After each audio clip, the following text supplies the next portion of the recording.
Episode 202, Coffee with John and Glenna Crooks.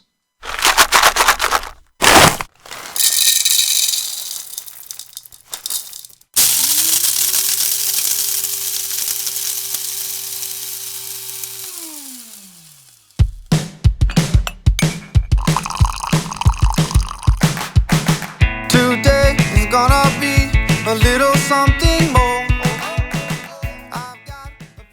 Well, welcome back to another episode of Coffee with John. I'm here with Glenna Crooks, and she is the cogent sage. What she says in her day job is, I organize chaos, solve complex problems, and provide people simple solutions and roadmaps. Glenna, welcome to the show. Well, thank you very much for having me, John. It's a pleasure to be here today. Well, it's great to have you. Now, tell me a little bit about your journey and how you help people sort of solve complex problems. Well, I'd like to talk about my latest, and there's a good story sort of behind it. A lot of people in my client group, people who are top executives in healthcare in both the public sector and government, but also in the private sector and corporations, were telling me about how complicated they thought life was and how they just were worried about their ability to keep going and to really address the problems that we had to solve together in the world. And, I worried about their worries. I thought, they're talented people and they're committed and we do have problems and we need all hands on deck. So I went looking for a way to see if I could make life easier. I found one in an unlikely place from an unlikely person. I was reading a fashion magazine one day, and in it I saw an interview with Robert Downey Jr. In it, he talked about how he had a pit crew of people helping him out. A yoga teacher, a sensei, a psychiatrist. But he said, after all, I'm not a Model T, I'm a Ferrari, and it takes more of a pit crew to keep us on the road. Now, I must have been in a snarky mood that day because I thought to myself, you know what, if you're a Ferrari, I'm at least a Maserati. And so is everybody else I know. And you're right, it does take a pit crew. Who's ours? Who's mine? And how are they doing? And then in my own case, I thought, I'm on other people's pit crews. How am I doing?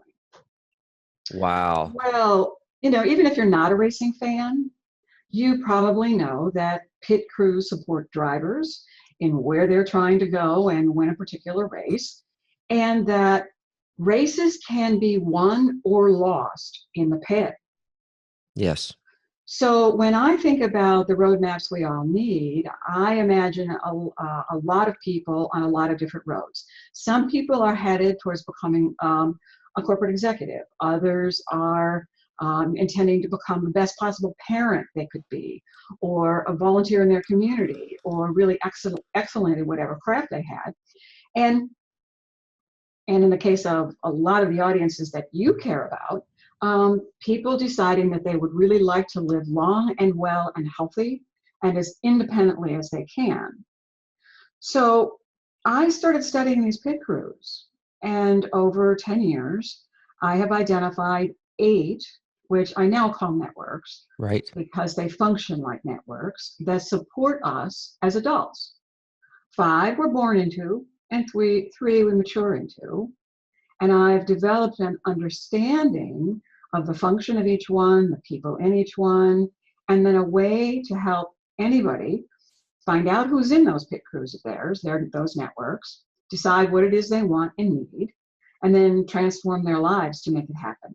You know what this reminds me of? I think Stephen Covey, I can't remember if it's the father or the son, but in one of the books they write about, we think that it's all about being independent. And he says, no, he says the real secret to success is learning to become intra-dependent. And I love this analogy that you've developed here with the pit crew. So as you're talking to people that maybe are in a season where they're having to become caregivers because of the aging population, or maybe they're in that aging population and they recognize they need a pit crew, what are the different networks? What are the different groups that they need to make sure that not only they're just born into, but they're deliberately and intentionally building? That's a really good question, and I'll cover all those networks. Before I do, though, what I'd like to suggest to caregivers and to people who advise caregivers along the way, that it's important that the caregiver not only understand their own networks, but that they understand the networks of the person they're caring for. My research has demonstrated that we actually have a lot more help than we realize. It's hiding in plain sight. So what this framework is going to do is help you find those people in your networks. And here's what they are.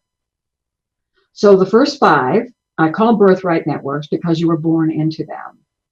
Your parents created them for you. If you have children, you're creating them for your children now. Now, even though you start changing these networks as you grow up, even as a child, you will never outgrow what these 5 networks provide for you. And when I review them, it's going to make so much sense. So the first network is a family network. And that includes not only the family you were born into, but the family you have now, if you're partnered and married with someone. Maybe former family, if you or your spouse or partner were ever partnered before, you've got connections to those people. And then another group these days that is very important, and that is a group I call just like family. Oh, that's good. That's good. You're not related by blood or marriage, Right. but you consider them family. And the reason this is important right now is because of the stresses that families are being placed under for several reasons. First of all, 40% of Americans live on average 700 miles away from where they were born and raised. Families are smaller, so there aren't as many relatives around to help. Families are disrupted. Only 20% are once married couples with children. 80% of families today are single parent or divorced, blended, remarried families, or increasingly grandparents taking care of grandchildren because of opioids. Yes. And then people are in the workforce. So even if mom and grandmom and sisters and aunts are close by, chances are they're working so they can't help you out. So these people I call just like family are worth looking for. I'm an adopted grandma, for example, and it does us both good, the family and the kids, and me too, to have somebody like that to love. The second network is your health and vitality network. So this includes not only the traditional doctors and dentists and vision care people who help you out, people in institutions like nurses who will provide care there, but also people who help you stay fit. So walking buddies or fitness coaches or yoga teachers like that. And then also people who help you look good. One of the things we know is that if you look good, you feel better. And in addition to that, people respond to you differently. And that might come in handy sometime when you need help from somebody. The third network is your education and enrichment network. So all the traditional educational things you can think about in elementary and high school or college or beyond that. And then the enriching things you have opportunities to enjoy, like the arts and culture, music, and so on.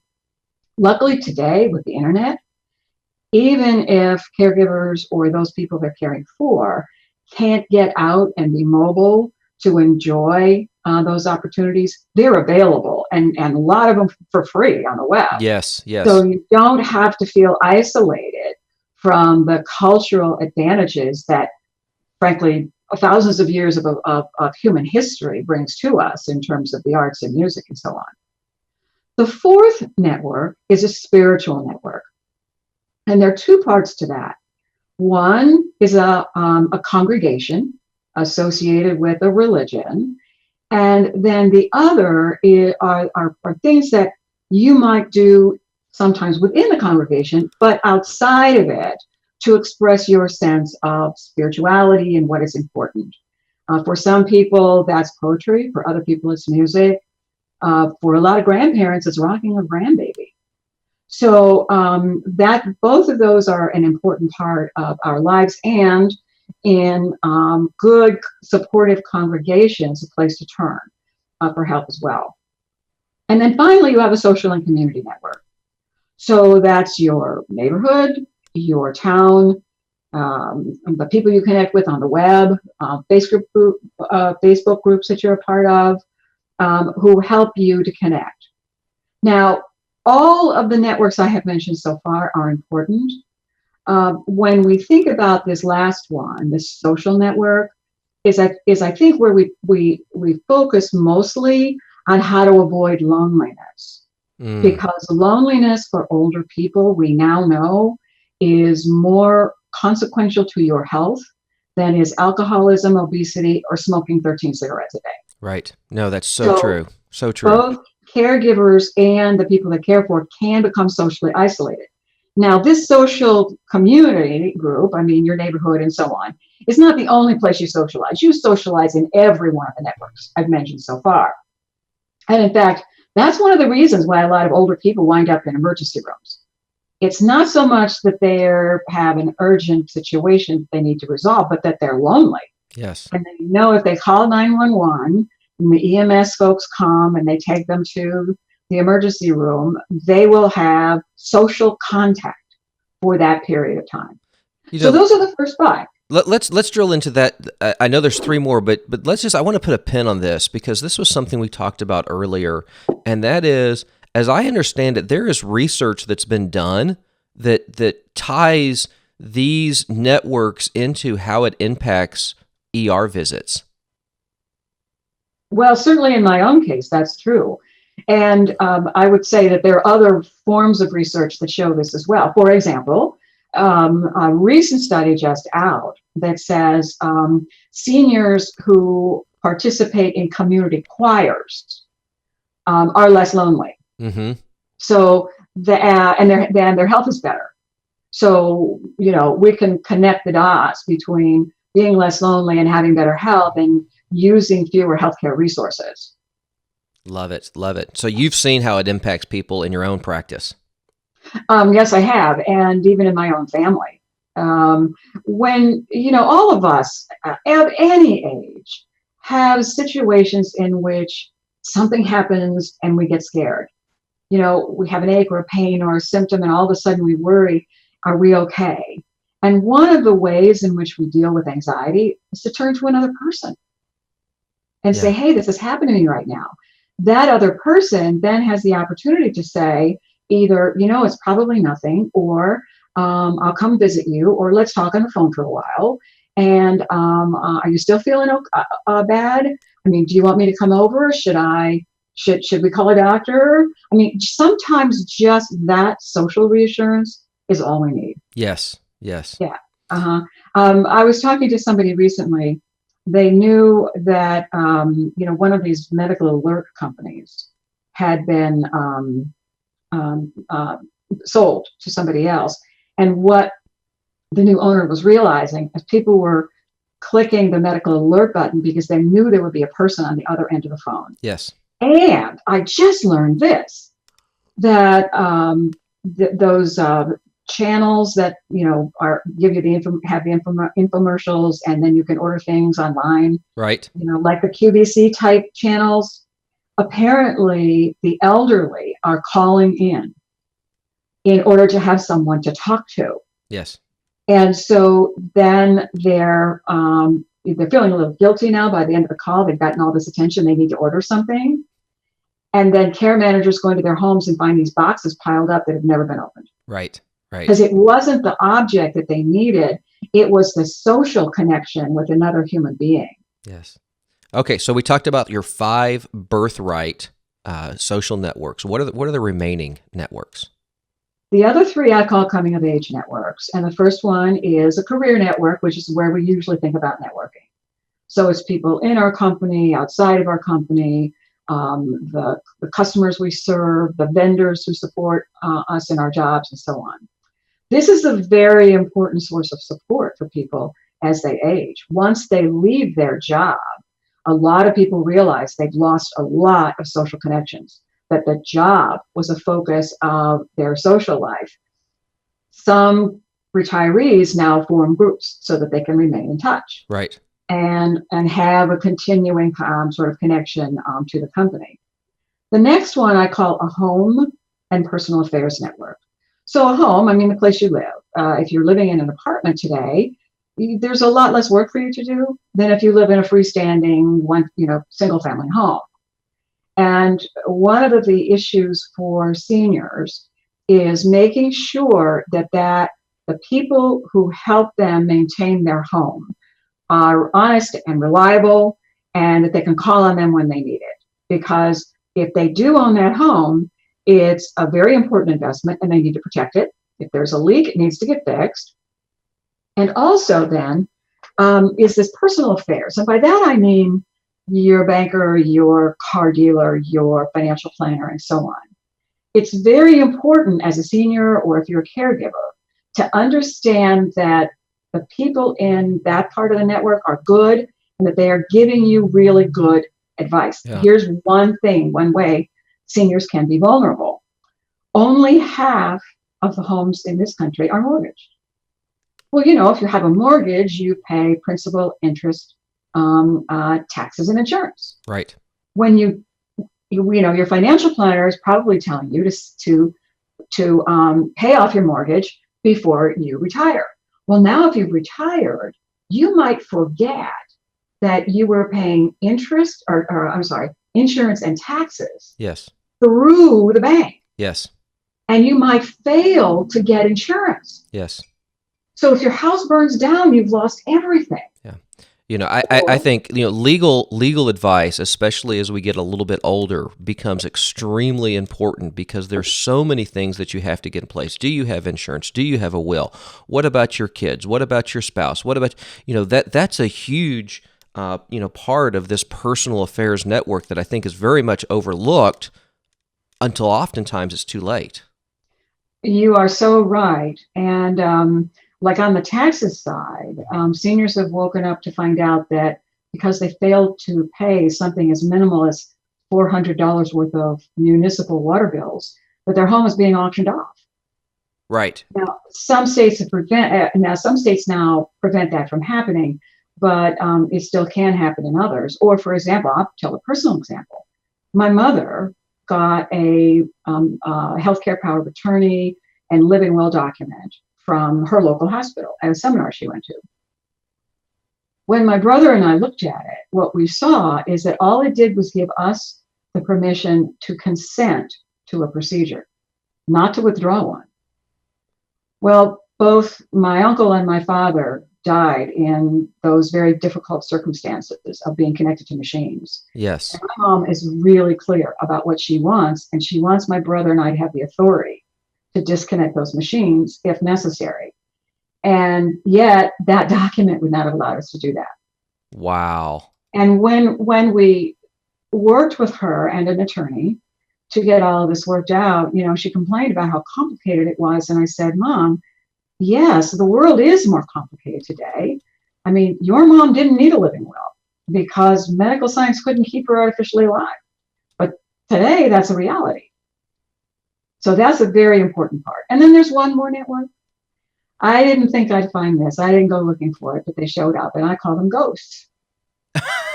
Okay, that's an interesting term. Ghosts are people who used to be in your life who are no longer. Now, in some cases, they passed away, or maybe they moved away, or your paths just diverged. And there are two kinds, and they're really important. The first one I call friendly. Uh-huh. These were the people who loved you and you knew it. If you're having a bad day, you should think of them. Yes. When you're having a good day, you probably wish you could tell them how you turned out.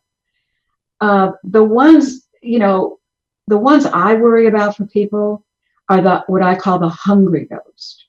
These are the people who left you with a bruise and a hole in your heart.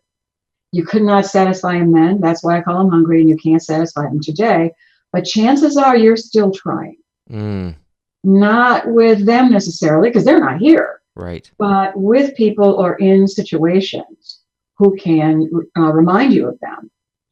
So it's important to understand that, I think, especially in the caregiving situation, because it can be so difficult, so overwhelming, so fatiguing, that sometimes the reaction, either that you have as a caregiver or that the person you're caring for has, is not because of you, and it's not because of now. Yes. It's because of something that happened in the past that, frankly, you're not even aware of. And so when a hungry ghost shows up, I encourage people to kind of look at it in the eye, find out where it came from, and remind it that it can go away. You don't need it anymore. Yeah, wow. I think there is so much insight into that alone, that we are controlled by people that don't even exist in our life anymore. Mm-hmm. Yeah. Well, let me ask you, as you're doing your research and as you're working with people, what is it that keeps you up at night?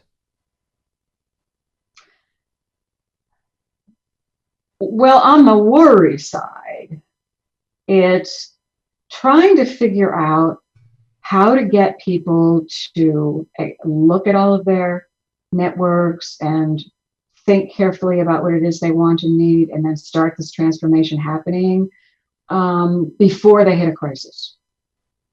Because people are busy today, and they don't want to take the time to sit and do it and think about it. So they tend to put it off, and then they get to a crisis point, and the crisis is even worse than it needed to be if they had only worked out these pit crews. And by the way, this is a comment I would especially make to people who are professionals and advising and working with caregivers and families. A lot of the instruments that they use really only focus on the availability of family support. Mm-hmm. And as I said, there's not a lot of family support, and there's plenty of support other places if only you just sort of look around and see it. Now, on the opportunity side, I think what keeps me up is, how do I clone myself? Because every time somebody hears about this or they read my book about this, they call me up and they say, I've got a new idea about how to use this. Yes. And it's things I never thought of.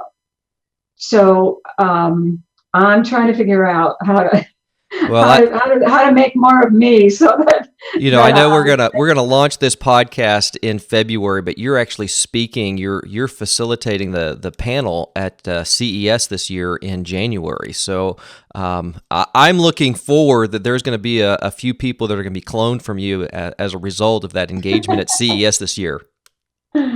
Well, I hope so, and I'm convinced, because I keep being surprised at people showing up and saying that they see some other way in which this could be used. One company's just approached me about changing retirement planning. Yes. And I've just finished something for food allergy families. I never thought we'd be doing that. And I have designed an app to make this easier. And when my new company is up and running and we've attracted the investor we hope to, we'll have an app that is going to make this really easy for people. So for right now, if someone wants to visit what you have in your blog, what's your website that people can go to today? GlennaCrooks.com. Excellent. Well, Glenna, thank you very much. I appreciate you coming on the show. I think this information, learning how we need a pit crew. We're all at least Maseratis, and now going through and intentionally going to develop. I think that really is empowering information. So thank you very much for coming on the show this morning. Oh, thank you very much for having me. Well, if you want to learn more about Glenna, visit her website at glennacrooks.com or the show notes for this episode at coffeewithjohn.com/202. If you found this episode valuable, please do us a favor and subscribe to Coffee with John in iTunes and leave an honest rating. And if you'd like to listen to previous episodes, visit us at coffeewithjohn.com. That's coffeewithjohn.com. Well, do you have a topic suggestion or comment about an episode? I'd love to hear from you. Just connect with me on LinkedIn, Facebook, and Twitter. All the links are at coffeewithjohn.com.